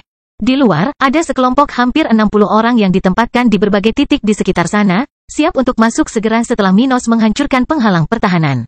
Mereka berada dalam formasi ini agar individu-individu yang berada di batas properti tersebut tidak melarikan diri, sehingga membuat pekerjaan para prajurit tersebut menjadi lebih sulit. Jadi, pada saat Stuart muda mulai menyerang penghalang pertahanan, ke-56 sersan sudah siap bertindak, tanpa penundaan dan tanpa meninggalkan ruang untuk melarikan diri. Sedangkan untuk Minos, dia berada di depan gerbang masuk tempat itu, membuat gerakan vertikal dan diagonal dengan pedangnya sambil menciptakan beberapa bilah energi setiap beberapa detik. Astaga, sepertinya itu akan memakan waktu 2 menit lagi. Stuart muda berpikir dalam hati, merasakan kekuatan susunan pertahanan secara bertahap berkurang. Pada saat yang sama bagian dari energi ini diubah untuk dia gunakan untuk menyerang. Bangkitnya dataran hitam bab 217 penghalang hancur. Beberapa detik telah berlalu sejak Minos memulai serangannya. Pada titik ini, banyak retakan terlihat muncul di penghalang yang melindungi properti itu. Retakan, permukaan yang dulunya tampak seperti cairan biru, yang membentuk dirinya menjadi penghalang bulat dengan permukaan halus, kini tampak berada pada batasnya. Warna birunya tidak lagi begitu pekat, menjadi semakin transparan. Pada saat yang sama, ketebalannya juga berkurang setiap detiknya. Cincin hitam di langit berputar di sekitar area itu. Sekitar 100 meter dari tempat Minos berdiri, sementara energi spiritual dari barisan pertahanan itu terus-menerus disedot, meninggalkan suara khas di udara. Pada saat yang sama, Stuart muda membuat beberapa gerakan pedang sambil tetap berada di posisi yang sama seperti sebelumnya. Kedua tangannya menggenggam pedang kelas 2, yang panjangnya sekitar 1 meter, yang meninggalkan suara fuap di setiap gerakannya, sebelum akhirnya bilah udara terbang menuju penghalang itu. Astaga! Dahi Stuart muda itu mengeluarkan beberapa tetes keringat saat ini. Di saat yang sama, napasnya mulai meningkat saat dia merasakan rasa lelah menguasai tubuhnya secara bertahap. Meski dia bisa menghancurkan penghalang itu, dia harus mengaktifkan teknik serangannya berkali-kali, yang menciptakan kelelahan yang tidak bisa diabaikan. Faktanya, meskipun menyerap sebagian energi dari susunan pertahanan itu, ini masih lebih kecil dari pengeluaran energi yang harus Minos gunakan untuk menembus penghalang itu. Lagi pula, teknik pendukungnya belum mencapai domain di mana dia bisa menggunakan apapun yang diserap oleh Devourer Art. Dan dia juga harus melakukannya dengan cepat. Dengan itu, tenaga Stuart muda pun semakin berkurang, sementara tanda-tanda kelelahan mulai terlihat sedikit demi sedikit. Adapun mengapa dia tidak menyerap energi dari susunan itu tanpa menyerangnya, dia tidak bisa melakukan itu. Dengan penguasaan seni Devourer yang dimiliki Minos saat ini, dia tidak bisa menggunakannya begitu saja untuk mengeringkan energi musuh-musuhnya. Dia harus menyerap sebagian energi dan menggunakannya dalam bentuk serangan. Stuart muda hanya akan mencapai tingkat di mana dia bisa mengabaikan faktor ini ketika dia naik ke tahap kultivasi berikutnya, Raja Spiritual. Tapi bukan hanya itu, Minos juga tidak ingin berlama-lama berada di luar properti ini, melanggar penghalang itu.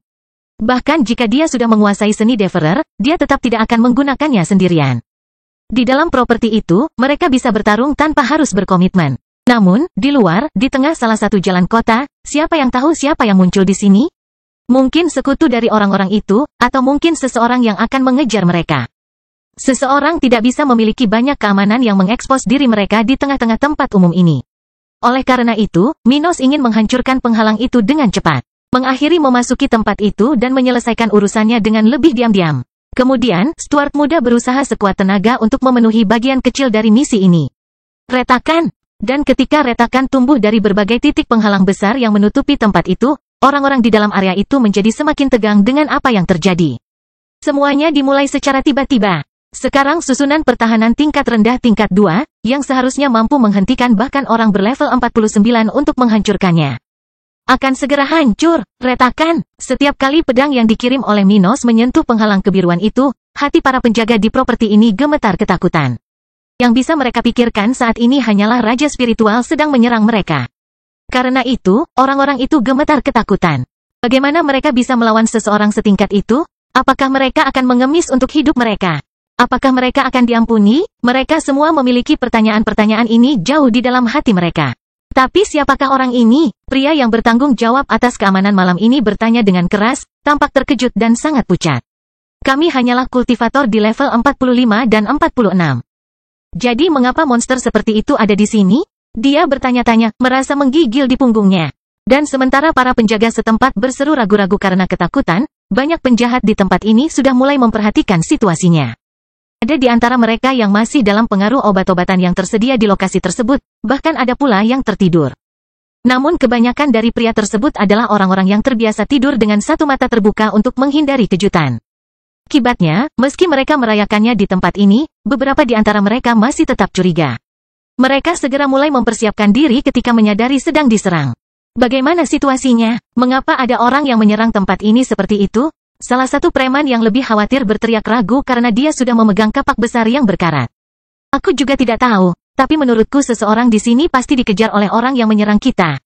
Seorang bajak laut tua bergumam, hanya untuk didengar oleh dia dan krunya. Sial. Cara mereka menyerang kita, kita harus berjuang untuk hidup kita, tidak ada kesempatan untuk berbicara. Seseorang memikirkannya, sudah merasa menyesal telah datang ke tempat ini. Tepat pada suatu waktu, seperti ini, adapun Del dan kroni-kroninya pun sudah berkumpul di salah satu sudut tempat itu. Mereka menyaksikan penghalang itu semakin tipis, penuh retakan, seolah-olah akan pecah kapan saja. Ayo bersiap untuk melarikan diri dari tempat ini saat penghalang ini hancur. Del berseru dengan suara rendah sambil menatap mata kedua rekannya. Baginya, tidak ada gunanya bertahan dan melawan seseorang sekuat itu. Satu-satunya kesempatan yang mereka miliki adalah melarikan diri secepat mungkin, berharap para penjahat lain akan mengambil waktu dari para penyerang ini. Mungkin mereka akan beruntung dan tersisih. 6. Orang itu menakutkan. Kamu tidak bisa melawan monster seperti itu? Salah satu kroni menjawab sambil melihat ke arah Minos yang mengenakan jubah hitam dan topeng yang menutupi penampilannya. Dan karena barisan pertahanan masih berfungsi, tidak satupun dari jenderal spiritual ini yang dapat merasakan energi spiritual Minos dan para prajurit di sisi lain penghalang. Ini adalah semacam efek medan yang menciptakan isolasi spiritual di area itu selama susunannya berfungsi penuh, seperti saat ini. Hal ini mencegah seseorang untuk menyelidiki kekuatan makhluk hidup di luar batas penghalang, serta sisi yang berlawanan. Namun efek ini hanya ditimbulkan oleh susunan yang menciptakan medan, seperti halnya susunan pertahanan, yang menghasilkan area yang ditutupi oleh membran spiritual. Namun, hal ini tidak terjadi pada jenis susunan lainnya, seperti misalnya susunan pertemuan spiritual yang terdapat di banyak lokasi. Jenis susunan yang berbeda ini hanya mengubah konsentrasi spiritual di area tertentu tanpa mengubah karakteristik alami lainnya di wilayah pengaruhnya. Akibatnya, tidak ada pihak yang bisa merasakan kekuatan budidaya pihak lain sampai penghalang pertahanannya runtuh sepenuhnya. Retakan, Abi dan Eda telah memperhatikan seluruh pergerakan Minos di luar penghalang sejak awal dengan mulut terbuka lebar. Mereka tahu kemahiran absurd yang dimiliki Stuart muda, karena mereka berdua melihatnya melawan Troy di final turnamen spiritual. Namun, apa yang mereka lihat di sini hari ini benar-benar berbeda dengan dulu. Sebelumnya, dia bisa melawan seseorang yang memiliki kemampuan teknik spiritual dan level 44, sementara dia baru berada di level 39. Itu luar biasa, namun, dia sekarang mencapai kemampuan bertarung yang mirip dengan level 50, Raja Spiritual, dan hanya berada di level 42. Karena itu, kedua wanita dari keluarga Miller hampir tidak percaya dengan apa yang mereka lihat. Kemampuan bertarung Minos tampaknya meningkat seiring dengan tahap kultivasi apapun yang dia jalani. Mereka pikir, dan bagi pengawal Abi, dia bahkan lebih terkejut daripada majikannya. Beberapa bulan yang lalu, Minos jauh lebih lemah darinya, dan mungkin diperlukan waktu beberapa tahun untuk mencapai level yang pada akhirnya bisa melampaui wanita ini. Itu bahkan jika dia pergi ke Flaming Empire, namun hanya dalam waktu 7 bulan, inilah Minos. Yang menunjukkan kekuatan lebih dari 40% dari apa yang bisa ditunjukkan Eda. Dia pasti memiliki kemampuan bawaan untuk mengubah langit dan bumi. Pikiran itu terlintas di benak wanita paruh baya ini. Dan sementara Abi dan Eda sama-sama terkesan dengan betapa kuatnya Minos, beberapa detik berlalu. Lalu, akhirnya, Minos melakukan gerakan terakhirnya sambil tersenyum diam-diam di sudut bibirnya. Wah, kamu akhirnya kehabisan tenaga. Astaga, retakan. Dan pada saat itu juga, setelah pedang terakhir menyentuh penghalang itu, pedang itu hancur seluruhnya. Mengubah ribuan keping transparan menjadi debu. Di saat yang sama, area yang dilindungi oleh susunan itu akhirnya terungkap. Bangkitnya dataran hitam bab 218 awal pembantaian. Pada saat penghalang itu meledak, suara pecahan kaca terdengar di wilayah itu. Pada saat yang sama, angin kencang melewati sana, membawa sebagian debu yang ditimbulkan oleh puing-puing itu. Serta tirai kabut tipis. Susunan spiritual pertahanan menggunakan banyak energi spiritual untuk membentuk penghalang yang terbuat dari air dan mineral yang ada dalam sumber daya ini. Oleh karena itu, ketika kehabisan energi untuk mempertahankan penghalang, membran biru pelindung yang muncul sebelumnya tidak hilang begitu saja tetapi berubah menjadi sesuatu yang tampak seperti pasir, bersama dengan kabut. Air telah menguap seluruhnya, sedangkan yang ada di dalam air tertinggal dalam bentuk padatan. Bagaimanapun, saat penghalang itu dihancurkan, lebih dari 50 tentara-tentara dataran hitam segera mulai melompati tembok yang mengelilingi properti yang mereka serang. Beberapa dari mereka membawa senjata di tangan, bersiap menyerang kapan saja, sementara yang lain berlari dengan tangan kosong. Tidak semua kultivator yang berspesialisasi dalam pertempuran menggunakan teknik yang membutuhkan item, seperti pedang, busur, palu perang, del. Namun meskipun beberapa dari mereka tidak menggunakan senjata spiritual, masing-masing sersan ini mengenakan armor spiritual tingkat tinggi tingkat 1. Yang dapat dengan aman melindungi mereka dari individu di bawah level 44. Dan ketika anak buahnya sudah melompati tembok itu, Minos mengikuti mereka dari belakang, tanpa terburu-buru. Dia telah menghabiskan sebagian besar energinya untuk menghancurkan penghalang itu, jadi dia ingin membiarkan para prajurit menangani orang-orang itu. Jika terjadi sesuatu, dia masih memiliki lebih dari separuh cadangan spiritualnya untuk dilawan, sehingga dia dapat dengan cepat membantu mereka. Selain itu, Abi dan Eda mengikuti Minos, penasaran ingin melihat bagaimana nasib para prajurit. Mereka berdua tentu saja tidak memiliki ekspektasi yang tinggi terhadap prajurit Minos, karena sulit melihat orang seperti Stuart muda yang memiliki kemampuan bertarung jauh di atas level mereka. Dengan itu, mereka tidak percaya mereka bisa begitu mengesankan. Namun, hal itu tidak menyurutkan rasa penasaran mereka. Minos memuji pasukannya dan tampaknya juga bangga akan hal itu. Jadi, mau tak mau mereka bertanya-tanya bagaimana kinerja para prajurit itu. Di dalam properti itu, lihat penghalang yang dihasilkan oleh susunan kelas 2, tingkat rendah, dihancurkan tepat di depan mata mereka, lusinan orang di tempat itu sangat ketakutan. Menghancurkan penghalang seperti itu dalam waktu kurang dari 5 menit saja sudah mengesankan, yang membuktikan kekuatan pihak lawan. Akibatnya, laki-laki yang biasanya bertindak dominan kini menjadi sangat tertekan, dengan ekspresi tegang di wajah mereka. Di tengah ketakutan ini, beberapa dari sedikit wanita di lingkungan ini memasang ekspresi menarik di wajah mereka. Sayangnya, beberapa dari mereka sudah banyak dikalahkan dalam beberapa hari terakhir. Mereka bahkan bisa mati jika ini terus berlanjut. Tidak semua dari mereka sadar saat itu, ada yang pingsan di beberapa titik di tempat itu, kadang dalam keadaan telanjang, penuh lebam di sekujur tubuh dan ada bercak putih di sana-sini. Wanita-wanita ini adalah budak dari institusi ini, yang harus menerima segala macam fetish dari kelompok kriminal yang sering mengunjungi tempat ini. Bagaimanapun, dari para wanita yang terjaga ini, mereka semua memiliki binar gembira di mata mereka, seolah-olah mereka sedang merindukan sesuatu. Kuharap semua bajingan ini mati. Masing-masing dari mereka memikirkan hal itu di benak mereka ketika mereka melihat bahwa pertempuran akan segera dimulai. Para wanita ini tidak punya harapan untuk diselamatkan. Bagaimanapun, ini adalah kota hadiah, tempat yang penuh sampah.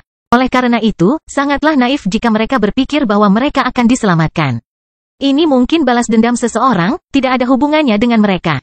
Jadi, bagi para wanita itu, mereka mungkin akan tetap menjadi budak di tempat ini, atau mereka akan menjadi tawanan orang lain.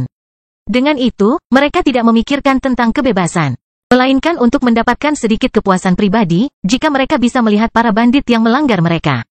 Semuanya terbunuh, dan ketika beberapa tawanan di tempat ini berharap untuk mendapatkan pertunjukan yang bagus, tiba-tiba beberapa penggarap berjubah hitam dengan topeng yang menutupi identitas mereka, muncul di atas tembok itu, datang dari berbagai titik. Mereka pun berlari menuju area terbuka tempat itu sambil mengacungkan senjatanya masing-masing. Dan pada saat itu, ketika kelompok Minos muncul di hadapan para bandit itu, kedua belah pihak akhirnya bisa memeriksa kekuatan lawannya. Sebelumnya, susunan spiritual pertahanan mencegah mereka melakukan hal tersebut, sehingga tidak ada pihak yang mengetahui secara pasti berapa banyak dan seberapa kuat lawan mereka masing-masing. Dan merasakan kekuatan dari para penjajah, pemimpin penjaga tempat itu akhirnya mengatakannya dengan lantang. Orang-orang ini sebagian besar hanya berada di level 42. Dan yang terkuat hanya di level 48. Bagaimana mereka menghancurkan penghalang kita? Mungkin ada ahli yang bersembunyi di balik bayang-bayang? Penjaga lainnya berkata dengan suara rendah. Pria lain kemudian berkata, tidak masalah, karena orang yang mendobrak penghalang tidak akan berurusan dengan kita, kita akan menghancurkan musuh-musuh itu. Menyerang, akhirnya. Berbagai penjaga di sana mulai berlari ke arah prajurit Minos, sementara beberapa bajak laut melakukan hal yang sama. Tapi yang jelas, tidak semua pelanggan ingin berpartisipasi dalam pertarungan dengan kekuatan aneh ini, yang telah memaksa mereka sampai ke sini. Beberapa orang mungkin merasa tidak baik untuk tinggal dan melihat-lihat, jadi mereka sudah bersiap untuk melarikan diri dengan cepat. Dan sementara beberapa prajurit Minos berlari ke dalam tempat itu untuk mulai melawan para penjahat itu, sersan lainnya tetap berada di atas tembok, mengawasi lokasi tersebut. Mereka tahu bahwa beberapa penjahat mungkin mencoba melarikan diri, jadi agar tidak mengejar orang-orang ini, yang jumlahnya lebih banyak dan mungkin berpencar. Anak buah Stuart muda siap menghentikan mereka agar tidak lari dari tempat ini. Mereka juga telah merasakan kekuatan lawan mereka pada saat yang tepat sebagai pihak musuh, oleh karena itu mereka sudah mengetahui kekuatan umum tempat ini. Sebagian besar orang di sana berada di bawah level 43, menjadi pelanggan tempat itu. Yang terkuat hanya berada di antara level 44 dan 46, yang tidak terlalu menjadi masalah bagi para prajurit ini. Tentu saja, melawan seseorang di level 46 cukup sulit bagi prajurit level 42 ini. Tetap saja, hanya ada satu orang seperti itu di tempat itu, sementara Stuart muda sedang mendukung 56 prajurit. Oleh karena itu, selain beberapa orang yang dapat menimbulkan masalah bagi mereka, sebagian besar di sini bahkan tidak dapat dijadikan sebagai pelatihan bagi sersan pasukan Minos. Mereka hanya mendapat sedikit masalah karena perbedaan jumlah. Mengatasi pasukan Minos adalah hal yang mustahil, tapi melarikan diri masih merupakan alternatif yang bisa dilakukan, yang bisa sangat menghambat misi para prajurit ini. Oleh karena itu, mereka dengan hati-hati menjaga sekeliling tempat ini. Ledakan, wow, suara pertempuran terdengar dari pinggiran properti itu ketika akhirnya pertempuran kedua belah pihak dimulai. Banyak teknik serangan dan pertahanan yang dilepaskan secara bersamaan, menciptakan gambaran yang luar biasa untuk dilihat oleh mereka yang mengikutinya dari dekat. Bila semi-transparan menebas udara, bola api terbang dari sisi ke sisi saat teknik jarak jauh lainnya dilepaskan, mengenai pertahanan masing-masing lawan. Ada perisai yang terbuat dari tanah muncul di depan beberapa penggarap. Sebaliknya, orang lain mengalami perubahan visual dan fisik pada tubuh mereka seolah-olah kulit mereka terbuat dari bahan logam yang sangat tahan. Wow, setiap gerakan menimbulkan kerusakan di sekitar properti itu, dengan lubang di tanah, perabotan hancur dan berserakan di tanah, di tengah jeritan kesakitan pertama. Perbedaan kekuatan antara kedua belah pihak sangat besar, dan satu-satunya hal yang menjaga keseimbangan sejauh ini adalah jumlah yang dimiliki masing-masing pihak. Namun setiap kali seorang prajurit dari pasukan muda Stuart menyerang seorang bandit, mereka dengan cepat dibantai, dilempar maju mundur sementara pertahanan mereka dihancurkan oleh lawan mereka. Adapun para penjaga di tempat itu, mereka bertengkar sengit, memukul sebanyak mereka dipukuli. Mereka belum mendapatkan keuntungan yang jelas sejak awal, meski lebih kuat di tingkat budidaya. Dan setelah beberapa detik pertarungan, akhirnya orang pertama yang mati muncul, mengeluarkan ratapan terakhir sebelum jatuh ke tanah dan kehilangan cahayanya. Itu adalah bajak laut dari kru selain Del, yang sedang berpesta di tempat ini hari ini. Sial baginya, dia tidak mendukung perbedaan kekuatan musuh-musuhnya dan akhirnya terjatuh. Prajurit Minos hanya menggunakan 5 pukulan untuk menghabisi bajak laut ini, menggunakan palu perang besar untuk menghancurkan dada lawannya. Dan meski banyak yang berjuang untuk hidup mereka di tempat itu, Del dan kelompoknya masih belum terlibat. Mereka mencari waktu terbaik untuk pergi keluar ketika orang lain melakukan hal yang sama. Bangkitnya Dataran Hitam bab 219 mencoba melarikan diri. Sejak awal invasi, Del dan kedua rekannya sudah berkumpul di salah satu sudut tempat itu, bersiap untuk pergi secepatnya. Namun, mereka tahu bahwa jika mereka yang pertama lari, kemungkinan besar mereka juga akan menjadi orang pertama yang dikejar oleh pihak musuh. Dengan itu, Del dan kroni-kroninya ingin melarikan diri saat orang lain melakukan tindakan yang sama sehingga musuh tidak bisa mengejar mereka semua. Mudah bagi mereka untuk melihat bahwa tidak semua tentara Minos bertempur di dalam properti itu. Beberapa berada dalam posisi untuk menghentikan orang-orang seperti Del yang ingin melarikan diri. Akibatnya, agar tidak menonjol, Del menahan diri untuk tidak berlari saat orang-orang itu muncul. Sebelumnya, dia bahkan berpikir untuk melarikan diri saat penghalang itu jatuh. Tetap saja, pihak musuh lebih cepat, dan mereka sudah mengepung tempat itu pada saat itu. Oh ya, selain 2 kroni yang menemani Del, ada juga kru lain yang ikut bersama mereka. Namun, orang-orang ini lebih lemah dari mereka, dan jika mereka melarikan diri, mereka pasti akan mengubah pengorbanan 3 bajak laut yang lebih kuat. Ledakan! Beberapa detik berlalu, dan di tengah suara khas pertempuran, akhirnya, seseorang mengambil inisiatif dan mencoba melarikan diri dari tempat itu.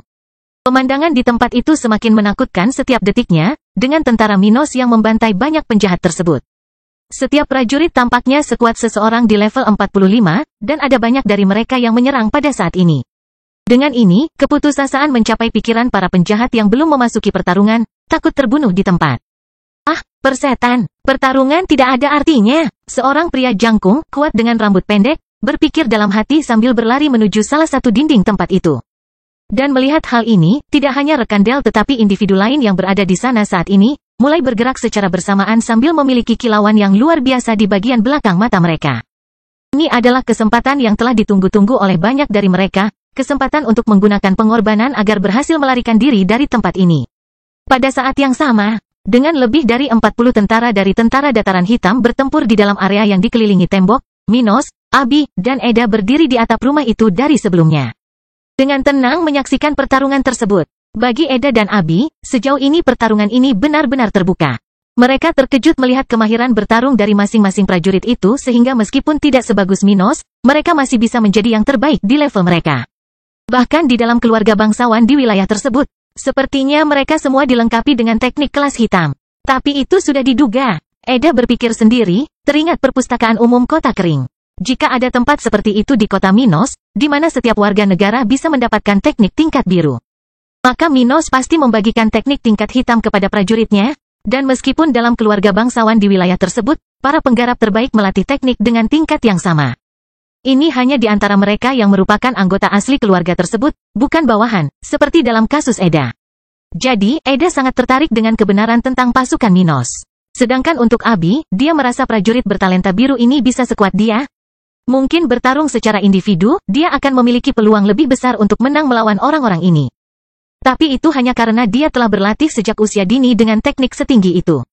Meskipun demikian, Abi adalah seseorang yang memiliki banyak sumber daya dan mitra pelatihan terbaik. Karena itu, dia merasa sedikit senang melihat orang-orang bertalenta rendah ini tampil dengan baik. Dan akhirnya, Stuart muda menyaksikan semua yang terjadi sambil dengan tenang memakan apel spiritual untuk memulihkan sebagian energinya. Tentu saja, efeknya tidak terlalu signifikan sekarang karena dia berada di tahap kelima kultivasi, tapi itu lebih baik daripada tidak sama sekali. Dia tidak bisa berkultivasi dalam situasi seperti ini, dan Minos tidak suka harus menggunakan pil spiritual. Dia tahu betul bahwa pil dapat sangat memperlambat kecepatan kultivasi seseorang, terutama ketika melihat tingkat yang lebih tinggi, yang jauh lebih menuntut bagi para kultivator. Oleh karena itu, meskipun dia dapat memulihkan energi spiritual dengan pil penyembuh, Stuart muda tidak akan melakukan hal seperti itu dalam keadaan apapun. Pil yang ingin diminumnya hanyalah pil generasi dan promosi, yang tidak dapat dihindari dalam keadaan tertentu. Bagaimanapun, saat mengevaluasi kinerja prajuritnya, Minos akhirnya melihat sekelompok penjahat mencoba melarikan diri. Oh, sudah kuduga, mereka hanya bertindak setelah orang lain mengambil risiko terlebih dahulu. Tapi itu tidak akan membuat perbedaan. Minos berpikir sambil sudut bibirnya sedikit terangkat. Akhirnya, para penjahat hendak meninggalkan properti itu ketika 4 sersan muncul dari samping di mana beberapa orang mencoba melarikan diri, menghalangi jalan mereka. Mencoba melarikan diri, ya? Seorang tentara berkata, sambil mengaktifkan teknik pembunuhnya, berlari menuju salah satu pria yang melarikan diri. Potong cepat, segera setelah dia mengaktifkan teknik pedangnya, prajurit Mino dengan cepat mengikuti ke tempat di mana pria itu mencoba melarikan diri, mengarahkan pedangnya ke arah tubuh orang itu. Memotongnya dengan bilah senjata itu. Bagi pendekar pedang, bertarung dengan mengirimkan pedang atau menggunakan tubuh pedang adalah sesuatu yang bergantung pada tujuan dan kekuatan musuh. Seperti contoh Stuart muda, dia sering bertarung dengan menciptakan serangan jarak jauh karena dia ingin menghindari jarak dengan musuh yang levelnya lebih tinggi. Atau dia ingin mengurangi kerusakan serangan saat melawan lawan yang lebih lemah. Itu karena tubuh pedang akan selalu lebih sulit dihentikan daripada bilah udara yang diciptakan oleh pendekar pedang. Hal ini mudah untuk diperhatikan, dengan memperhatikan fakta bahwa bilah udara dapat dihancurkan dengan teknik berlawanan dengan kekuatan yang sama. Tetap saja, senjata spiritual perlu menerima kerusakan yang jauh lebih parah agar bisa dihancurkan. Tentu saja, jika itu adalah pedang tumpul, misalnya, itu tidak sah. Tapi pedang tumpul adalah benda biasa, yang tidak memperkuat kekuatan teknik spiritual.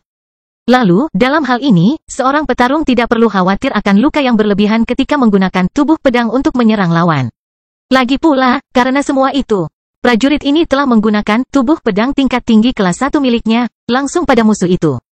Mencoba menimbulkan kerusakan sebanyak mungkin. Dan tepat setelah jeritan kesakitan terdengar dari arah penjahat itu. Salah satu lengannya terlihat jatuh ke tanah saat pria itu terlempar kembali ke tengah properti itu. Tapi bahkan setelah itu terjadi, tidak ada satupun preman itu yang melambat, terus mencoba kabur dari tempat ini. Jika mereka tetap tinggal, mereka pasti akan mati, dan dalam hal ini, hal terbaik yang harus dilakukan adalah bertaruh pada keberuntungan bahwa buronan lainnya akan memiliki lebih banyak nasib buruk dan mendapat lebih banyak perhatian. Ledakan. Segera setelah itu, tentara lain yang menjaga tempat itu mulai melawan mereka yang mencoba melarikan diri, meningkatkan dampak dan kerusakan yang terlihat. Kekacauan sudah terjadi di sana, dengan beberapa mayat sudah tergeletak di tanah. Di saat yang sama, anggota tubuh terlihat di sana-sini, menciptakan adegan pembantaian yang bisa membuat mereka yang perutnya sensitif muntah hanya dengan melihat dan mencium aromanya. Bau yang dikeluarkan tubuh yang hancur tak sedap, tampak seperti tumpukan daging, dengan bintik-bintik coklat, hitam, putih, seolah-olah campuran. Dan di tengah kekacauan ini, seluruh prajurit akhirnya diduduki, sementara perbedaan jumlah mulai sedikit menyempit. Saat itu, bajak laut yang memiliki tato segitiga merah di punggungnya, Del, hampir berhasil keluar dari batas tempat itu. Del melihat sudah ada seorang tentara yang datang ke arahnya. Namun, dia dengan cepat menggunakan salah satu rekannya sebagai tameng, siap melarikan diri, sementara prajurit musuh harus berpindah dari satu teknik ke teknik lainnya. Lagi pula, bahkan jika seseorang dapat menggunakan beberapa teknik secara bersamaan, seorang kultivator pasti akan mengalami penundaan ketika waktu tekniknya habis. Itu tidak terjadi secara instan, jadi Del bisa mencoba menggunakan momen itu untuk melarikan diri. Hahaha, Kage, itu buruk, tapi hidupku lebih berharga darimu. Ucap Del sambil mulai meninggalkan tempat itu dengan senyuman di wajahnya, tepat setelah menghempaskan tubuh rekannya ke tanah. Tetapi ketika Del mengira dia bisa melarikan diri, tiba-tiba sesuatu yang sangat menakutkan terjadi padanya. Ketika dia dengan cepat berhenti bergerak, bangkitnya dataran hitam bab 220, akhir tragis Del. Saat Del mengira dia sudah berada di atas angin untuk melarikan diri dari tempat itu, dia tiba-tiba merasakan tubuhnya berhenti di tengah jalan, seperti sedang ditahan oleh sesuatu. Ini sangat memperlambatnya, hingga dia hampir tidak bisa bergerak. Dan sementara Del merasakan beban yang sangat besar di tubuhnya, mencoba untuk bergerak dengan seluruh kekuatannya. Para penjahat lain yang berada di tempat itu, bersama dengan beberapa prajurit Minos, mereka semua merasakan tubuh mereka berhenti, dalam ukuran yang jauh lebih unggul dari apa yang Del dirasakan. Mereka dapat melihat dengan jelas perkelahian yang terjadi beberapa meter dari tempat mereka berdiri seolah-olah tidak ada hal aneh yang terjadi di tempat tersebut. Dan itu sangat menakutkan. Bisa melihat sekeliling tapi tidak bisa bergerak adalah hal yang sangat mengerikan untuk dirasakan, apalagi bagi orang yang sedang dikejar saat ini. Sial, kenapa aku tiba-tiba tidak bisa bergerak? Pertanyaan ini terlintas di benak beberapa orang ini, yang tidak mengetahui teknik Minos. Sementara tentara dan penjahat berada di bawah pengaruh pedang spasial, dua wanita yang menemani Stuart muda dalam perjalanan ini juga berada dalam wilayah pengaruh tersebut. Eda hampir tidak merasakan efek apapun pada tubuhnya, tapi dia masih bisa merasakan sedikit rasa tertekan. Ini tidak cukup untuk membuatnya melambat, tapi ini sudah sangat mengejutkan wanita berpengalaman ini. Lagi pula, merasakan sesuatu pada diri sendiri seringkali lebih efektif daripada sekadar mengamati dari jauh tanpa terpengaruh. Dan karena itu, meski Eda sudah mengetahui efek dari teknik serangan Minos, dia tetap terkejut dengan betapa efektifnya teknik tersebut. Meskipun aku sudah berada di level 48, kultivasiku masih belum bisa sepenuhnya mengabaikan teknik ini. Dia berpikir sendiri sambil melihat sekeliling. Adapun Abi muda, dia sama sekali tidak bergerak di tempat itu, tidak mampu bergerak 1 inci pun. Karena hanya berada di level 42. Gadis muda Miller itu sepenuhnya rentan terhadap penindasan yang dilakukan oleh teknik Minos. Terakhir kali dia merasakan teknik serangan Minos, Abi hampir tidak bisa bergerak. Tapi dia masih belum bergerak sepenuhnya. Hanya kecepatannya yang sangat berkurang. Namun, dalam waktu sesingkat itu, Stuart muda telah benar-benar menjauhkan diri dari Abi. Karena sudah memiliki kemampuan raja spiritual, sesuatu yang selalu diinginkannya. Sulit dipercaya, mungkinkah jika saya bergabung dengan pasukannya? Apakah saya bisa menjadi seperti ini? Langkah eksplosif. Dan sementara orang-orang yang terkena dampak pedang tata ruang memiliki pemikiran berbeda di benak mereka, dalam sepersekian detik. Minos berlari dari tempatnya hingga akhirnya dia mendekati Del. Saat itu, Del masih berusaha kabur, bergerak dengan kecepatan diam, bahkan bisa lebih kecil dari kecepatan kura-kura. Dan tiba-tiba Minos muncul di hadapannya. Siapa orang ini? Del bertanya-tanya. Stuart muda kemudian segera mendekati leher Del, memegangnya dengan salah satu tangannya sambil menggunakan pedang tingkat rendah kelas 2 dengan tangan lainnya. Dia meremas leher orang itu saat dia mengamati situasi di sekelilingnya dan menatap wajah Del yang gemetar. Ini pasti orang yang menculik Peter. Minos sudah melihat tato di punggung Del, dan itulah salah satu alasan dia bertindak sendiri terhadap individu ini. Dia yakin sersan tentara dataran hitam bisa mengatasinya, tapi tidak ada salahnya untuk menyingkirkan orang ini sendiri. Dan ketika Minos menyaksikan Del menggigil ketika dia berusaha mati-matian untuk bergerak, Stuart muda itu melihat sekeliling dan menghela nafas. Aku akan mengurus orang-orang lain yang mencoba melarikan diri terlebih dahulu. Dia kemudian memegang Del dengan salah satu tangannya, membuat bajak laut ini tetap berada di sisi kirinya. Pada saat yang sama, dia menggunakan pedang di tangan kanannya untuk membuat beberapa bilah udara, mengirimkannya ke arah penjahat lainnya. Jumlahnya tidak banyak, tapi karena mereka sudah berada di bawah pengaruh pedang spasial, Minos dapat dengan cepat melenyapkan mereka semua sekaligus, menyederhanakan misi untuk semua orang. Astaga, astaga! Setelah Stuart muda mengayunkan pedangnya beberapa kali seolah sedang menggambar lukisan dengan senjatanya, beberapa bilah diagonal dan horizontal mengiris di udara. Menuju ke titik yang berbeda. Setiap penjahat yang berada di bawah pengaruh teknik Minos dapat melihat serangan ini mendekati mereka semakin cepat saat mereka putus asa. Perasaan tidak berdaya bisa dirasakan oleh mereka semua, sesuatu yang telah mereka lakukan terhadap banyak korbannya, yang bahkan tidak bisa meminta belas kasihan. Aku akan, tapi tidak ada yang bisa dilakukan. Mereka bahkan tidak bisa menyelesaikan pemikirannya ketika pedang itu mengenai tubuh mereka, memenggal kepala seseorang, membelah tubuh orang lain dengan cara yang berbeda. Penonton bisa melihat beberapa tubuh orang bertabrakan dengan tanah sementara semburan darah keluar dari leher mayat tersebut. Pada saat yang sama, genangan darah dan organ dalam mulai terlihat dari mereka yang telah dipotong menjadi dua. Tidak ada satupun tangisan kesakitan. Semuanya berakhir bagi orang-orang itu hanya dalam sepersekian detik ketika mereka dibunuh oleh pedang Minos, yang secara eksplisit diarahkan ke titik vital targetnya. Dan meskipun mereka merasa sangat ketakutan karena mengetahui bahwa mereka akan dibunuh, namun ketika mereka ditindas sepenuhnya, para penjahat itu tidak dapat berbicara. Karena sepenuhnya berada di bawah pengaruh pedang spasial, mereka bahkan tidak bisa membuka mulut untuk berteriak atau memohon belas kasihan. Lagi pula, ruang di sekitar mereka sedang ditekan, jadi tidak mungkin orang-orang ini bisa menggerakkan rahangnya. Faktanya, teknik Minos mematikan karena membatasi ruang di sekitar sasaran. Tapi itu tidak bisa mempengaruhi bagian dalam tubuh para kultivator itu. Apa yang diizinkannya bukanlah kendali terhadap waktu, melainkan kendali atas ruang-ruang kosong. Oleh karena itu, sehelai daun bisa berhenti di udara ketika teknik pedang spasial diaktifkan. Pada saat yang sama, seseorang bisa tetap tidak bergerak namun tetap waspada terhadap segala sesuatu yang terjadi di sekitarnya. Meskipun bagian dalam tubuh target teknik tidak terpengaruh. Karena ada tekanan yang kuat di bagian luar, mereka merasakan pernapasan mereka menjadi berat, dan tubuh mereka menjadi lebih berat seolah-olah gravitasi meningkat. Namun efek ini tidak mematikan bagi para kultivator, yang memiliki tubuh sangat kaku dan bahkan dapat bertahan beberapa menit tanpa bernapas.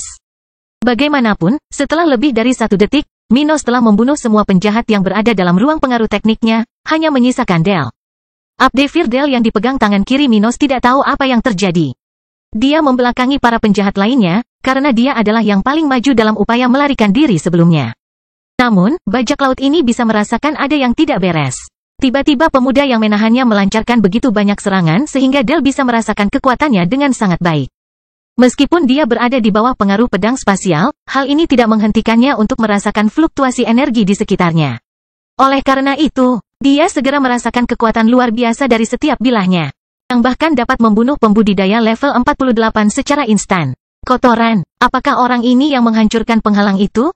Dia menggigil ketakutan, memikirkan kekuatan Minos muda yang masih memeluknya sambil mencengkeram lehernya erat-erat. Dan akhirnya, setelah membersihkan bagian properti itu, melenyapkan semua pelarian, Minos mengalihkan perhatiannya ke Del dengan ekspresi wajah yang parah. Jadi, kaulah yang menculik bawahanku ya? Mendengar ini, Del merasakan beban di tubuhnya hilang sejenak, ketika Minos akhirnya berhenti menekannya dengan pedang spasial. Stuart muda tidak perlu takut pada pria ini, yang hanya berada di level 44, yang sama sekali tidak berdaya saat ini. Bawahan, Del mempertanyakan dirinya sendiri, semakin mengkhawatirkan nyawanya saat ini. Akhirnya, dia menyadari bahwa ini semua salahnya dan para penyerbu properti ini berada di belakang kepalanya. Mengenai siapa bawahan ini, Del tidak peduli. Ada begitu banyak orang yang mereka perbudak selama beberapa bulan terakhir. Dia bahkan tidak dapat mengingat seperti apa rupa sebagian besar dari mereka. Tapi penjahat ini tidak bisa berbuat apapun untuk kabur saat ini. Minos memegang erat leher Del sambil memegang pedang di tangannya yang lain, siap untuk memotongnya. Dan saat dia berjuang melawan lengan kiri Minos, Del hampir tidak bisa menggerakkannya, seolah-olah tubuh Stuart muda itu tidak bisa dihancurkan, terlalu kuat untuk dipengaruhi olehnya. Pada saat itu, Minos perlahan mulai mencabik-cabik pria itu, memotong anggota tubuh demi anggota tubuh. Membuatnya merasakan semua rasa sakit di setiap luka sebelum melanjutkan ke luka berikutnya. Jeritan kesakitan terdengar di udara, hampir begitu keras hingga bisa menyalip suara perkelahian lain yang terjadi di tempat itu, membuat beberapa orang itu melihat ke arah Del. Bunuh aku! Bunuh aku! Di tengah jeritan kesakitan yang luar biasa yang dirasakan Del, dia dengan marah meminta Minos untuk segera membunuhnya, sangat berharap penyiksaan ini diakhiri.